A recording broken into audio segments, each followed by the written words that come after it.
Hands up. See, they're all something else. Oh, he's here. Oh my god. Oh my god. What's your favorite episode of Tally you've been in? Oh, favorite episode. You know what? They're all so fast, and there's so many of them, and they happen so quickly. All I'm thinking when I'm recording is go faster, and make it accurate. So I don't. It's all a blur for me because Italy talked so fast in the show. That's not sped up. That's me doing it however long it takes to get it that fast. And so when you look at a paragraph and it's like, you know, a paragraph of words that should fit in flaps that go up, up, up, that's me just making it fit in there. And so that's what I'm focused on. So I see it differently than you guys watch it. And also when we watch the show, we watch it in a different way. We don't watch it all the way through. We watch our specific scenes that we do. And so we get pieces of what it's about. It's kind of like, it would be like Yoda filming Empire Strikes Back and he only knows about the stuff going on Dagobah. So he's like, you know, that would be weird. We've already talked about Star Wars. Oh, okay. Vader, bad he is. Like it would be very, he wouldn't have any clue. He's just making his stew with his varmint and his snakes. So we watch it very differently. Sit down the back here. What's your favorite Sword Online character? Well, me, of course. No, my guy is very, yeah, he had a good death though.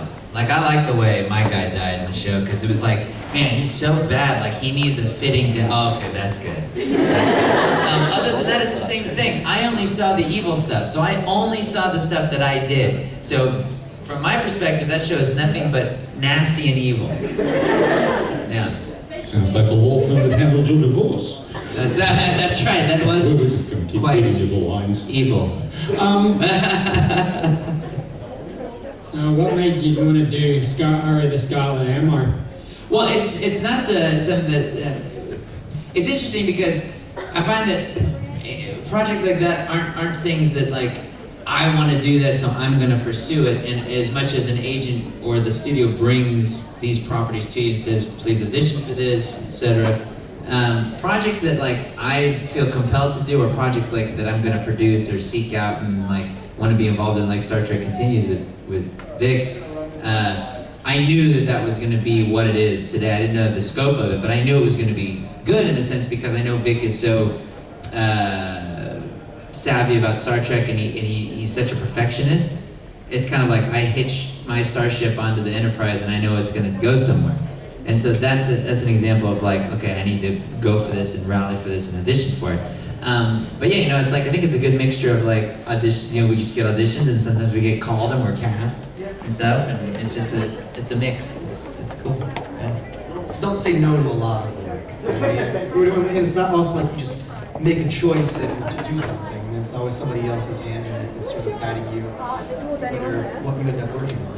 Yeah, I think there's a balance that you have to find, because in our line of work, what we think is like, if we say no to a gig, it'll never come again. Like, that'll be the end of gigs, and gigs are done. But you have to, and that's just the mindset of someone that is constantly auditioning. That's our real job, is auditioning. And so what you have to find that balance of saying like, of knowing that, okay, if I say no to this job, it's not the end of the world. Life will continue. And I think that's the biggest thing that we struggle with, you know? So it's, but when we get a call and they're just like, hey, you got a gig, those are the best calls. Well, that call, and also like the positive, the test came back and it's negative. Those are good too. Todd, am I right in saying that you're also a voice director? Yeah, I actually just finished a project. And I'm starting one next week, actually, yeah. So what's it like being on the other side? Well, directing anime is one of my least favorite chores, and I'll tell you why. It's really hard to get creativity in there, because you're just wrangling actors to make it fit into the structure that's already in front of you, if that makes sense. So it's not like, I mean, we can change lines of dialogue a little bit, but we still have to make it mean what it means, so that you don't get much latitude there. You can't really change the speed of how you're going to do a line, because it's got to fit the animation. So you can't really, there's not a lot of creativity there. You don't get to choose the sets, you don't get to choose the costumes, the casting. of the, a lot of times sometimes you don't get to choose the casting. It's already preset for you, or at Bang Zoom, like someone else handles the casting. So it's kind of like my least favorite aspect of anime is directing. For me, it's kind of just a chore. I loved directing D. Grayman because I got to be on there at the ground level and cast it and work on the scripts and really work with the actors and have kind of my touch on it. The same with Claymore, being able to do something like that. But coming onto a show like, Shuffle, I directed. I was coming into it on episode 9. Someone had already directed a lot of it, had already established the cast, so it's kind of like I'm like a substitute teacher in a way. Does that make sense? It's not like I get to really mold, it's kind of like I'm just continuing on a thing that's already been created. For me, at least, some people get a kick out of directing anime, and they love it, love it, love it. For me, I'm a little more antsy. Yeah. It's not like you're sitting there also and breaking down characters the way you maybe would with a film or television. Yeah. And in my new limited experience with anime, taking direction, what I found is the really good anime directors are really good at giving one line of direction that coincides with the line that you're doing. Like Susie is really good at that. She'll just say, I feel like it needs this. And if you're lucky, you'll get a second or a third swing at it.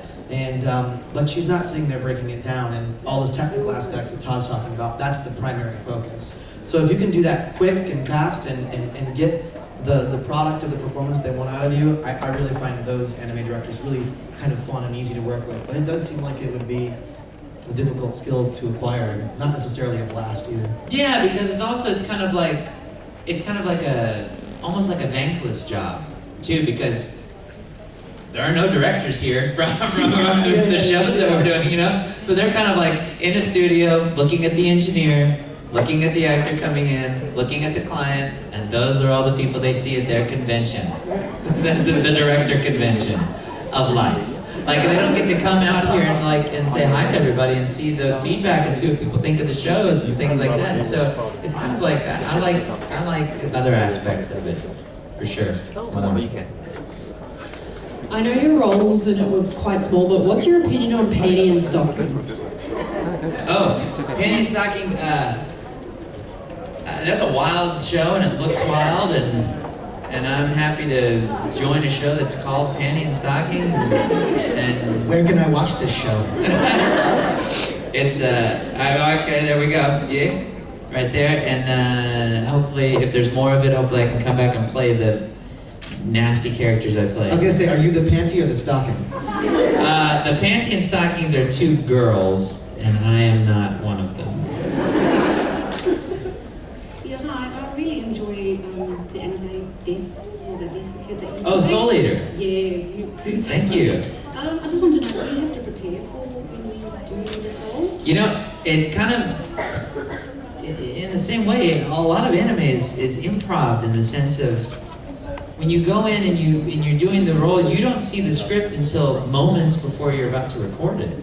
So the improv comes in the sense of like, it's not like a play or a film where you're breaking down the scenes, you're breaking down the characters like Robbie was saying, you get weeks to prepare. It's kind of like, okay, read the scene, here's how the scene plays out, here's what it looks like. What's your gut telling you on how this should play out? And the director really plays into that and like tells you where in the context of the story you're at. But a lot of it is, and that's why we don't remember what's your favorite line from this, what's your favorite line from this, is because we see it for 20 seconds, we never see it again, ever, ever, ever. And if it fits, then we see it for even less time, So it's really kind of a different beast than any other voice acting. Anime is really about how fast you can really kind of get it out there and how accurate, really, I find, are the prolific ones. Because it's just on such a timetable to get it out as quickly with the Japanese broadcast as possible, to really truncate that amount of time. Because it used to be, remember, a show would come out several years ago, it would be months before you would ever see it over here. And it would be a single disc release, 4 or 5 episodes on one disc, and take you over a year to get the whole set. Well, you guys spoke up and said, no, we don't want that. We want more episodes per release. And so now it's 13 episodes per release. And so that increases how quickly we have to get it out there, you know? Because there's a lot of hands that play into this, from the box art designers, the website designers, the mixing guys, the script guys, the localization guys, the director, the engineer, the producer, the actors, the scheduler, all that kind of, there's a whole army that makes one release happen.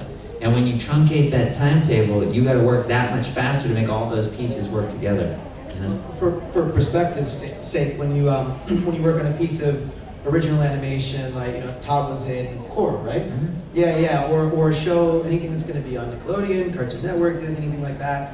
For instance, like I work on a show where we do an 11-minute episode once a week, and it takes us a full 4-hour session. That's sort of Los Angeles standard, is about a 4-hour session. That's about as much as you can do before you need a break. And then we'll do, I can do about, my role's a little bit limited, but I can do like 3 to 5 to 6 episodes of Sailor Moon in about an hour and a half, something like that. So there's a lot of speed involved relative to something like traditional animation. So yeah, speed is important. And now for the sad part. We're down to the very last question. I was just wondering, this is another question about Solia. Between Lizzo and Patty, which one do you prefer more?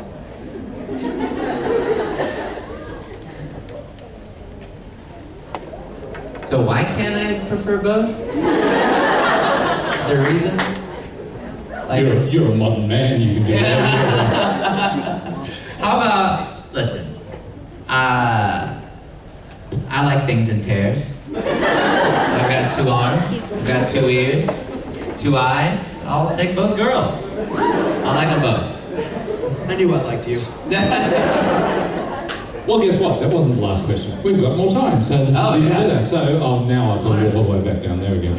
Okay. While I'm walking down there, Todd, you said yesterday you worked with the legendary Andrea Romano?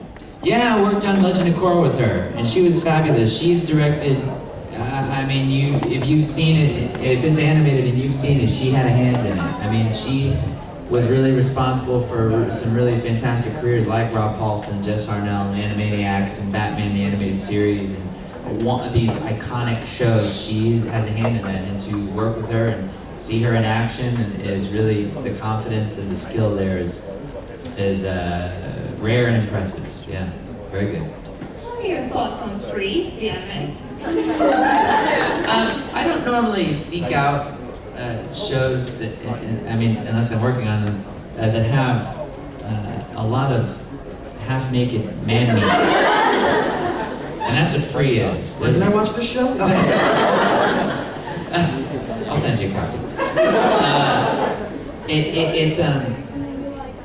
I mean, there's a story there, but it's really about you ladies and maybe you fellas looking at some dudes that look really good in a swimming pool. I mean, come on. We've all seen the story before. The guy that doesn't quite know what he wants to do with life, but he's super talented and skilled, and it takes all his friends banding together to tell him, "You're better than this, don't walk away from swimming," and then he goes, "Oh, okay." I just summed up 2 seasons of show for you. See, I thought it was a political movement, so... What would you say is the most interesting or enjoyable anime you've ever worked on? Sergeant Frog was a lot of fun because there was a lot of competition for the role of Keroro, and it was a huge show. It has 323 episodes and has a huge following in Asia. Whenever I meet Japanese bands or directors, basically anyone from Asia, when they meet me, if they want to know what I've done, I'll just be like, Keroro Bunso, and they're like, "Oh, Keroro!" Like, they love Sergeant Frog. We don't in the States, apparently, because we stopped after 83 episodes and it broke my heart.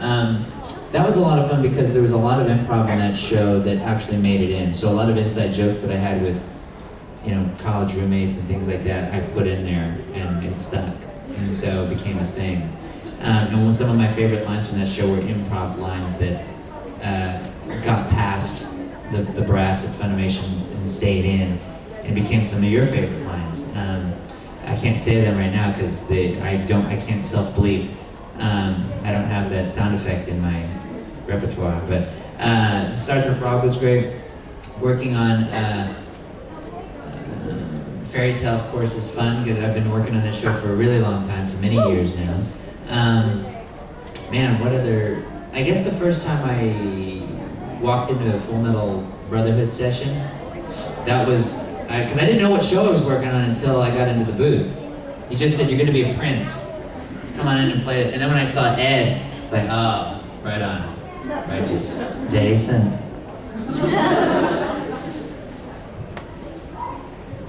Do you have a most memorable line of the anime movie first? Most memorable tuxedo mask line. What?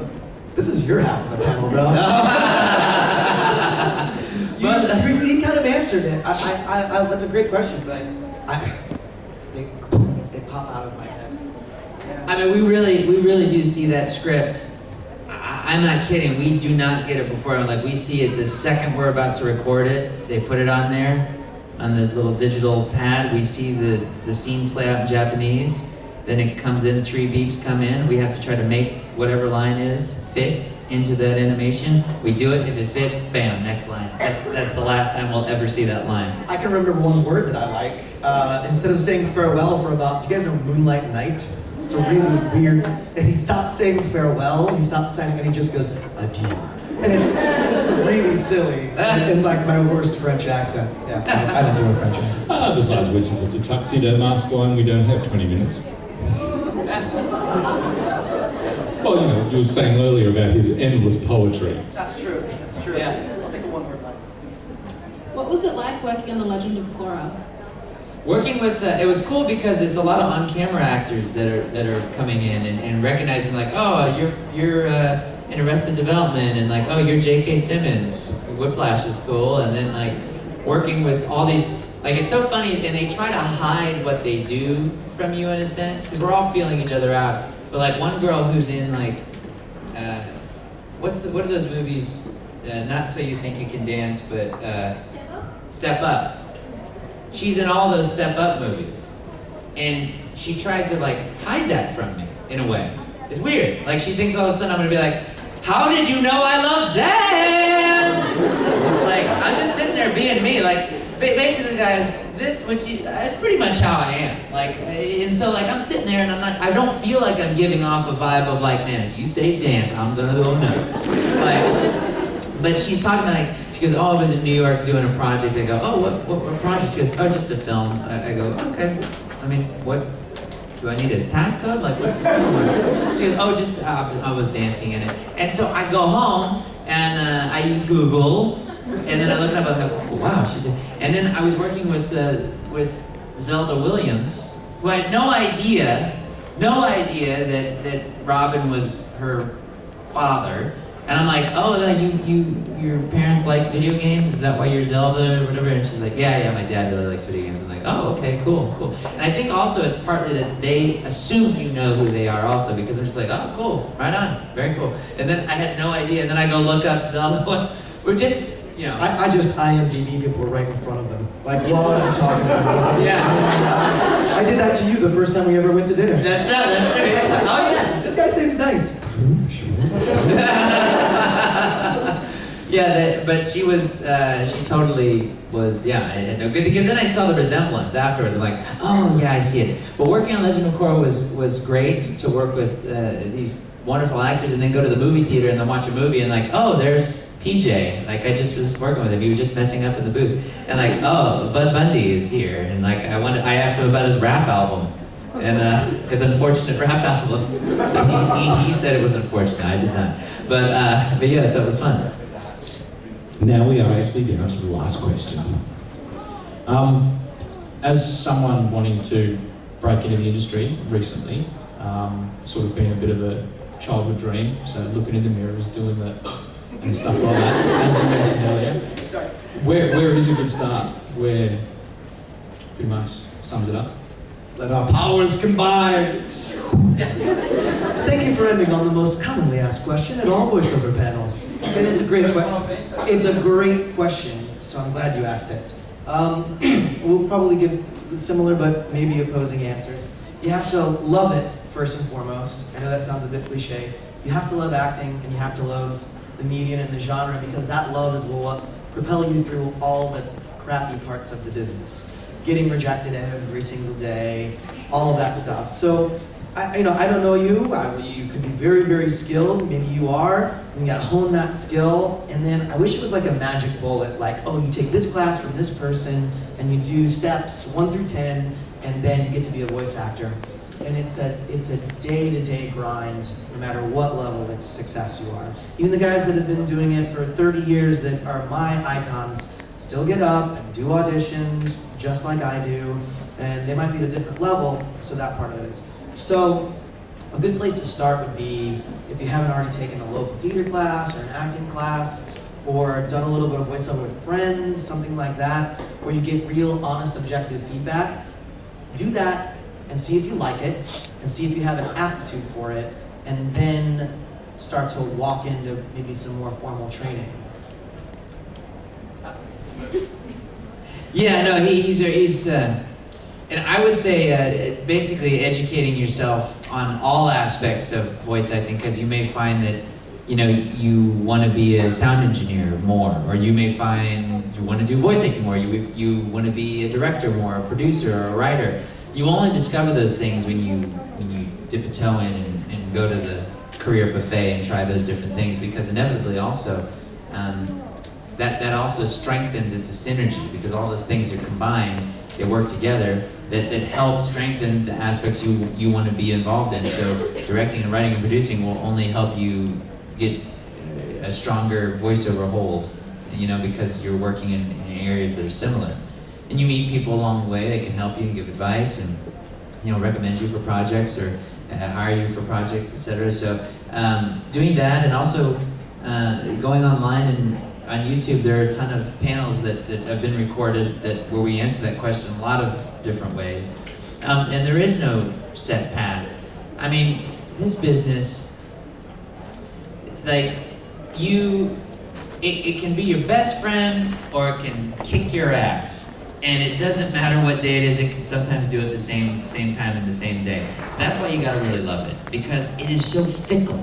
1 minute, Mickey Rourke is the hottest thing in the world. Then he gets some plastic surgery done, no one's ever heard of him. Then the next minute it's like Al Pacino's Academy Award-winning Al Pacino, and then he's making ridiculous movies with Robert De Niro about overage cops that do, you know, blah, blah, blah. You know, there's so many, there's no set way to make it in the business. I mean, you could literally be, I was spotted for a motion capture job because of a bungee jumping video I posted, just to post a bungee jumping video, and the guy's like, oh, we saw that video and we liked the way you moved. And you mean when I was dangling from a rope? Like, there's so many weird, strange, like, luck is a big part of it. Luck and being at the right place at the right time. And now, luck's not to say that negates all the hard work you've done. It's just, there's so many, that's why awards are so funny. Best actor, best actress, because it doesn't take one person to get to the top. It's a village of people making small little micro decisions, helping you get there along the way. And realizing that is a power that I think some people need to activate more. A lot of people are like, man, I did this on my own, I'm a badass, and blah, blah, blah, blah, blah. No, it takes a lot of awesome, lucky, fortunate decisions to be made along the way, you know? So online, getting education, getting experience is the best thing, because you know, talent can get you in the door, but only experience and really knowing what to do with it is going to keep you there, you know? Yeah. Well, I'm glad we had two people who were in the right place at the right time. Will you thank our guests, Robbie and Todd, for doing this?